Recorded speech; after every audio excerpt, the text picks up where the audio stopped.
এই প্রবাসে নতুন যারা আসছেন তারা সহজে হাল ছাড়বেন। মনে রাখবেন, প্রবাসে যেহেতু আপনি আসছেন, আজ না হোক কাল সফল হবেন একদিন। শুধু সময়ের অপেক্ষা, একটু কষ্ট করতে হবে। সফল হওয়া যদি এত সহজ হইতো তাহলে মানুষ ওই বাড়ি ভিটা বন্ধক রেখে এই প্রবাসে আইয়া গোলামি করতো না মানুষের। এই প্রবাসে অনেক ধনীর দুলাল পইরা আছে নিজের স্বপ্ন পূরণ করার জন্য, অথচ দেশে কিন্তু তাদের কোটি কোটি টাকা পইরা আছে, তবুও নিজেকে সফল করার জন্য, নিজেকে প্রতিষ্ঠিত করার জন্য এই প্রবাসে পাড়ি জমায়। বুঝছেন? তো সফল হওয়া এত সহজ না। যারা নতুন আসছেন অল্প একটু ধৈর্য ধরেন, আল্লাহর কাছে শুকরিয়া আদায় করেন।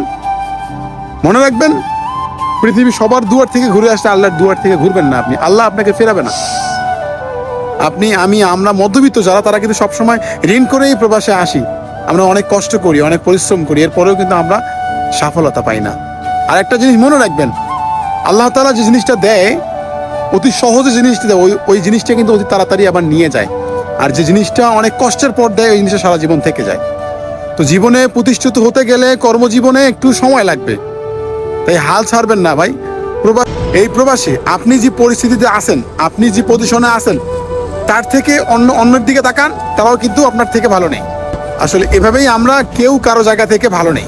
সবাই সবার জায়গা থেকে একটু না একটু সমস্যা আছেই, কোনো না কোনো প্রবলেম আছেই। তো জীবনে চলতে গেলে, হাঁটতে গেলে